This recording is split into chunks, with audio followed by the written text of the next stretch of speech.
ಇದು ರೋಡಲ್ಲಿ ಹೋಗೋಕ್ಕೆ ಆಗಲ್ಲ, ಆದರೂ ಏನು ಮಾಡೋಕ್ಕಾಗಲ್ಲ, ಹೋಗಲೇಬೇಕು, ಅನಿವಾರ್ಯತೆ. ಇಲ್ಲೇ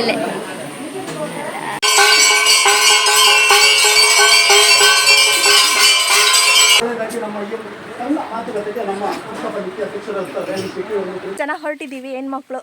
ಹಾಯ್ ಮಾಡಿ ಅಲ್ಲ. ಹಾಯ್ ಫ್ರೆಂಡ್ಸ್, ನಮಸ್ಕಾರ ಎಲ್ರಿಗೂ. ಹೇಗಿದ್ದೀರಾ ಎಲ್ಲರೂ ಚೆನ್ನಾಗಿದ್ದೀರ ಅಂತ ಭಾವಿಸಿನಿ. ದೀಪಿಕಾ ಡ್ರೀಮ್ ವರ್ಲ್ಡ್ ಚಾನಲ್ಗೆ ತಮಗೆಲ್ರಿಗೂ ಸ್ವಾಗತ ಸುಸ್ವಾಗತ. ಸ್ನೇಹಿತರೆ, ಇವತ್ತು ನಾವೆಲ್ಲ ಹೊರಟಿದ್ದೀವಿ ಹೆಣ್ಮಕ್ಳು ಎಲ್ಲ.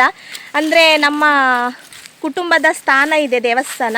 ಅಲ್ಲಿ ಹರಕೆ ತಂಬಿಲ ಅಂತ ಹೇಳಿ ಒಂದು ಕಾರ್ಯಕ್ರಮ ಇದೆ, ಪೂಜೆ ಇದೆ. ಅಲ್ಲಿಗೆ ಎಲ್ಲ ಹೋಗ್ತಾ ಇದ್ದೀವಿ. ಮನೆಯವರು, ದೊಡ್ಡವರು, ಅತ್ತೆ ಮಾವ ಭಾವ ಎಲ್ಲ ಹೋಗಿದ್ದಾರೆ.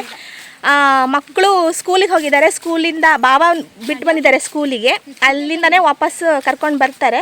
ಮತ್ತು ಇವಾಗ ನಾವು ಎಲ್ಲ ಹೋಗ್ತಾ ಇದ್ದೀವಿ. ಸೊ ಹಾಗಾಗಿ ಅಲ್ಲಿಗೆ ಹೋಗಿಬಿಟ್ಟು ಮತ್ತು ಇವತ್ತಿನ ಒಂದು ಇಡೀ ರೂಟೀನ್ ಹೇಗಿರುತ್ತೆ ಅಂತ ಹೇಳಿ ಈ ಒಂದು ವಿಡಿಯೋದಲ್ಲಿ ನಿಮ್ಮ ಜೊತೆ ಶೇರ್ ಮಾಡ್ತೀನಿ. ಅದಕ್ಕಿಂತ ಮುಂಚೆ ನೀವೇನಾದರೂ ಫಸ್ಟ್ ಟೈಮ್ ನನ್ನ ವೀಡಿಯೋನ ನೋಡ್ತಾ ಇದ್ದೀರಿ ಅನ್ನೋದಾದರೆ ದಯವಿಟ್ಟು ಒಂದು ಸಬ್ಸ್ಕ್ರೈಬ್ ಮಾಡ್ಕೊಳ್ಳಿ. ಹಾಗೆ ಪಕ್ಕದಲ್ಲಿ ಬರುವಂಥ ಬೆಲ್ ಐಕನ್ ಒತ್ತಿ ಆಲ್ ಆಪ್ಷನ್ ಸೆಲೆಕ್ಟ್ ಮಾಡ್ಕೊಳ್ಳಿ.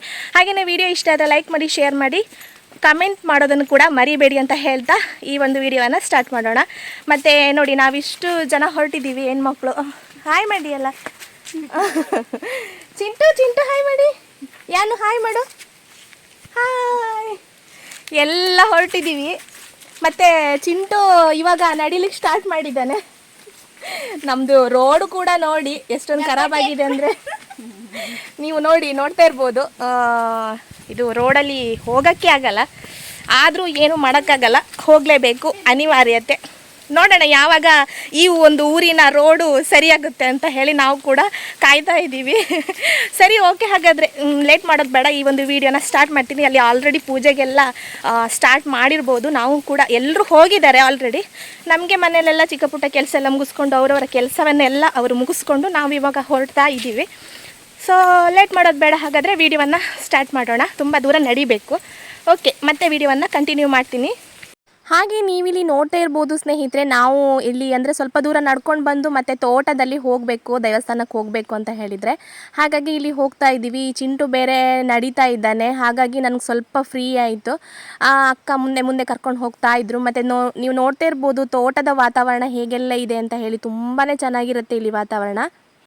ಹಾಗೆ ನಾವು ಸ್ಥಾನಕ್ಕೆ, ನಮ್ಮ ದೈವಸ್ಥಾನಕ್ಕೆ ರೀಚ್ ಆದ್ವಿ. ಇಲ್ಲಿ ನೀವು ನೋಡ್ತಾ ಇರ್ಬೋದು ಹೆಣ್ಮಕ್ಳೆಲ್ಲ ಅವರವರ ಕೆಲಸದಲ್ಲಿ ತೊಡಗಿದ್ದಾರೆ.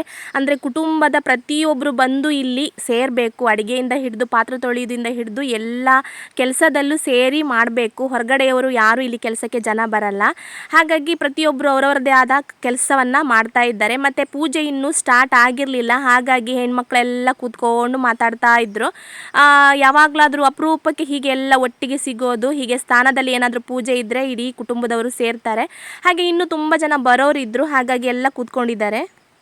ಹಾಗೆಯೇ ನೀವಿಲ್ಲಿ ನೋಡ್ತಾ ಇರಬಹುದು ಸ್ನೇಹಿತರೆ, ನಮ್ಮ ಒಂದು ದೈವಸ್ಥಾನದ ಮುಖ್ಯವಾದ ಕ್ರಮ ಅಂತ ಹೇಳಿದರೆ, ಈ ಒಂದು ದೈವಸ್ಥಾನದ ಈಗಿನ ಹೊಣೆಗಾರಿಕೆಯನ್ನು ಹೊಂದಿರುವಂಥವರು, ಜವಾಬ್ದಾರಿಯನ್ನು ಹೊಂದಿರುವಂಥವರು ಮುಂದೆ ನಿಂತು ಈ ಒಂದು ಕಾರ್ಯಕ್ರಮವನ್ನು, ಪೂಜೆಯನ್ನು ನಾವು ಯಾಕೆ ಮಾಡ್ತಾ ಇದ್ದೀವಿ ಅನ್ನೋದರ ವಿವರಣೆಯನ್ನು ಕೊಡುತ್ತಾ, ಕಾರ್ಯಕ್ರಮಕ್ಕೆ ಬಂದಿರುವಂತಹ ನೆಂಟರಿಷ್ಟರು, ಹಾಗೆಯೇ ಬಂಧುಗಳು, ಊರಿನವರು, ಜೊತೆಗೆ ಇಡೀ ಕುಟುಂಬದವರಿಗೆ ಸ್ವಾಗತವನ್ನು ಕೋರುತ್ತಾ, ಹಾಗೆಯೇ ಈ ಒಂದು ಪೂಜೆಯ ವಿವರಣೆಯನ್ನು ಸಂಕ್ಷಿಪ್ತವಾಗಿ ಎಲ್ಲರಿಗೂ ವಿವರಿಸುತ್ತಾ, ಹಾಗೆಯೇ ಇನ್ನು ಇದರ ಜೊತೆಗೆ ಯಾರದ್ದಾದರೂ ಹರಕೆ ಪೂಜೆಗಳು ಇದೆಯಾ ಅಂತ ಕೇಳ್ಕೊಳ್ತಾರೆ. ಹಾಗೇನಾದರೂ ಪೂಜೆಗಳು ಇದ್ದರೆ ಅದಕ್ಕೆ ಮಾಡುವಂತಹ ಕಾರ್ಯಕ್ರಮಗಳು ಏನು, ಯಾವ ದಿನ ನಾವು ಮಾಡುವಂಥದ್ದು, ಹಾಗೆಯೇ ಇಡೀ ಕುಟುಂಬದವರು ಸೇರಿ ಆ ಪೂಜೆಗೆ ಮಾಡುವಂತಹ ಕ್ರಮಗಳು ಏನೇನು ಎನ್ನುವುದರ ಬಗ್ಗೆ ಇಡೀ ಕುಟುಂಬದವರ ಜೊತೆ ಕೂತು ಈ ಒಂದು ಸಭೆಯಲ್ಲಿ ಚರ್ಚಿಸಲಾಗುತ್ತೆ.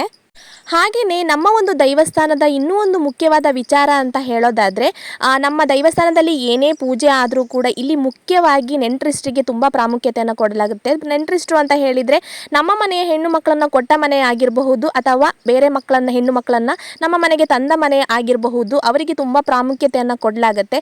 ಅವರ ಜೊತೆಗೆ ಇಲ್ಲಿನ ವಯಸ್ಕರಿಗೆ ತುಂಬ ಪ್ರಾಮುಖ್ಯತೆಯನ್ನು ಕೊಟ್ಟು ಯಾವ ಪೂಜೆ ಆದರೂ ಕೂಡ ಅವರನ್ನು ಮುಂದೆ ನಿಲ್ಲಿಸ್ತಾರೆ.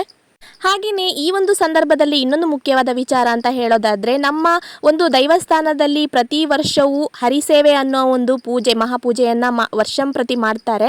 ಹಾಗೆಯೇ ವಾರ್ಷಿಕ ಕೋಲ ಅನ್ನೋದಾದರೆ 5 ವರ್ಷಗಳಿಗೊಮ್ಮೆ ಇಲ್ಲಿ ನಡೆಯುವಂಥದ್ದು. ಹಾಗೆಯೇ ಆ ಒಂದು ಸಂದರ್ಭದಲ್ಲಿ ಅನೇಕ ದೈವಗಳು ಕುಣಿದು ನರ್ತಿಸುವ ಒಂದು ಸುಂದರವಾದ ದೃಶ್ಯವನ್ನು ನಾವು ಕಣ್ತುಂಬಿಸಿಕೊಳ್ಳಬಹುದು 5 ವರ್ಷಕ್ಕೊಮ್ಮೆ. ನಿಮಗೇನಾದರೂ ದೈವಗಳ ಕೋಲವನ್ನು ನೋಡುವ ಒಂದು ಕುತೂಹಲ ಇದ್ದರೆ ಸ್ನೇಹಿತರೆ, ಖಂಡಿತವಾಗ್ಲೂ ನನ್ನ ಒಂದು ಹಳೆ ವಿಡಿಯೋದಲ್ಲಿ 2 ವಿಡಿಯೋ ಪಾರ್ಟ್ ಆಗಿ ನಾನು ಒಂದು ವಿಡಿಯೋವನ್ನು ಅಪ್ಲೋಡ್ ಮಾಡಿದ್ದೀನಿ. ಅಂದರೆ ವೆಂಕಟರಮಣ ಸ್ವಾಮಿ ಧರ್ಮ ದೈವಗಳು ಹಾಗೆಯೇ ಕುಕ್ಕೆತ್ತುಬಲ್ಲು ಸಪರಿವಾರ ದೈವಗಳ ಒಂದು ವಾರ್ಷಿಕ ಕೋಲವನ್ನು ಅಪ್ಲೋಡ್ ಮಾಡಿದ್ದೀನಿ ವಿಡಿಯೋವನ್ನು. ನೀವು ಖಂಡಿತವಾಗ್ಲೂ ಇಂಟ್ರೆಸ್ಟ್ ಇದ್ದರೆ ಹೋಗಿ ನೋಡ್ಕೊಂಡು ಬರಬಹುದು. ಹಾಗೆಯೇ ಇನ್ನೊಂದು ಮುಖ್ಯವಾದ ವಿಚಾರವನ್ನು ನಾನು ಇಲ್ಲಿ ಹೇಳೋದನ್ನು ಮರ್ತಿದ್ದೆ. ಈ ಒಂದು ಪೂಜೆ ಅಂತ ಹೇಳಿದರೆ ಆಷಾಢ ಮಾಸ ಕಳೆದು ಬರುವಂಥದ್ದೇ ಸೋಣ ಮಾಸ. ಹಾಗೆಯೇ ಈ ಒಂದು ಸೋಣ ಮಾಸದಲ್ಲಿ ಯಾವ ದೈವಸ್ಥಾನವಾಗಿರಬಹುದು ಎಲ್ಲ ಕಡೆಯಲ್ಲೂ ಅನೇಕ ಪೂಜೆ ಪುರಸ್ಕಾರಗಳು ನಡೆಯುವಂಥದ್ದು. ಹಾಗೆಯೇ ಇಲ್ಲಿ ಆಷಾಢ ಕಳೆದು ಸೋಣದಲ್ಲಿ ಮಾಡುವಂತಹ ಪ್ರಥಮ ಪೂಜೆ ಸೋಣ ತಂಬಿಲ ಪೂಜೆಯನ್ನೇ ಇಲ್ಲಿ ನಡೆಸ್ತಾ ಇರುವಂಥದ್ದು.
ನೋಡಿದ್ರಲ್ಲ ಪೂಜೆ ಮುಗಿದ ಮೇಲೆ ಪ್ರಸಾದವನ್ನು ಸ್ವೀಕರಿಸಿದ ನಂತರ ಅನ್ನಪ್ರಸಾದ ಸ್ವೀಕರಣೆ ಕೂಡ ಇಲ್ಲಿ ಇರುವಂಥದ್ದು.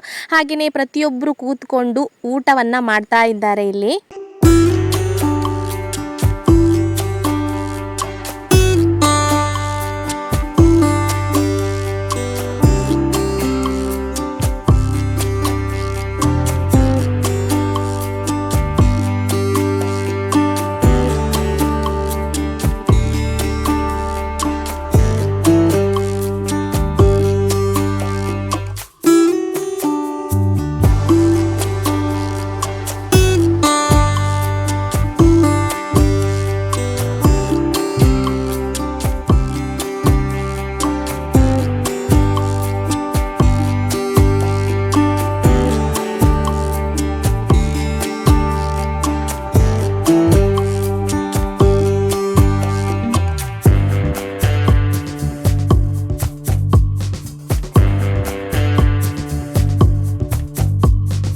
ನೋಡಿದ್ರಲ್ಲ ಸ್ನೇಹಿತರೆ, ಆಷಾಢ ಮಾಸ ಕಳೆದು ಬರುವಂಥದ್ದು ಸೋಣ ಮಾಸ.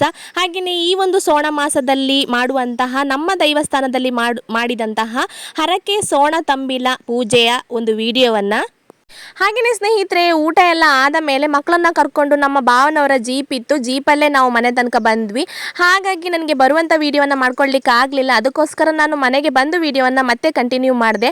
ಹಾಗೆಯೇ ಈ ಒಂದು ಚಿಕ್ಕ ಪೂಜೆಯ ವಿಡಿಯೋ ನಿಮ್ಗೆಲ್ರಿಗೂ ಇಷ್ಟ ಆಗಿದೆ ಅಂತ ಭಾವಿಸ್ತೀನಿ. ಇಷ್ಟ ಆದರೆ ಪ್ಲೀಸ್ ಒಂದು ಲೈಕ್ ಮಾಡಿ, ಶೇರ್ ಮಾಡಿ, ಕಮೆಂಟ್ ಮಾಡೋದನ್ನು ದಯವಿಟ್ಟು ಮರಿಬೇಡಿ.